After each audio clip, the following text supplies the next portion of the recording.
மதுரை மாநகராட்சியின் மதுரை கிழக்கு, திருப்பரங்குன்றம், மதுரை வடக்கு மற்றும் மதுரை தெற்கு சட்டமன்ற தொகுதிகளில் புதிதாக இணைக்கப்பட்ட வார்டு பகுதிகளுக்கான புதிய பாதாள சாக்கடை திட்டத்திற்கு ரூபாய் 471.89 கோடி மதிப்பீட்டிற்கு நிர்வாக ஒப்புதல் வழங்கப்பட்டுள்ளது.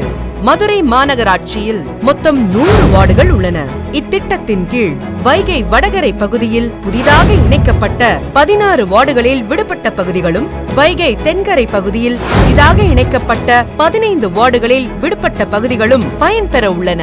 இத்திட்டத்தில் 2027ஆம் ஆண்டின் மக்கள் தொகை 18.49 லட்சம் என்ற அடிப்படையில் நாளொன்றுக்கு உருவாகும் கழிவு நீரின் அளவு 165.50 மில்லியன் லிட்டர் என கணக்கிடப்பட்டுள்ளது. இத்திட்டத்தில் கழிவு நீர் சேகரிப்பு கட்டமைப்பாக 110 மில்லிமீட்டர் விட்டமுள்ள UPVC குழாய்கள் மூலம் 79,227 வீட்டு இணைப்புகளும் வணிக நிறுவனங்களுக்கான இணைப்புகளும் இணைக்கப்பட உள்ளன.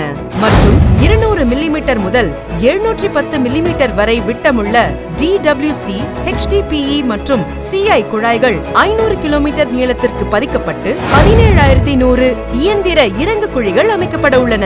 இவற்றின் மூலம் சேகரிக்கப்படும் கழிவு நீர் 9 கழிவு நீரேற்று நிலையங்கள் மற்றும் 20 கழிவு நீர் உந்து நிலையங்கள் மூலம் உந்தப்பட்டு 2 சுத்திகரிப்பு நிலையங்களான சக்கிமங்கலம் பகுதியில் அமைந்துள்ள 45.70 MLD சுத்திகரிப்பு திறன் கொண்ட கழிவு நீர் சுத்திகரிப்பு நிலையம் மற்றும் அவனியாபுரம் பகுதியில் அமைந்துள்ள 125 MLD சுத்திகரிப்பு திறன் கொண்ட கழிவு நீர் சுத்திகரிப்பு நிலையங்கள் மூலம் சுத்திகரிப்பு செய்யப்பட உள்ளது.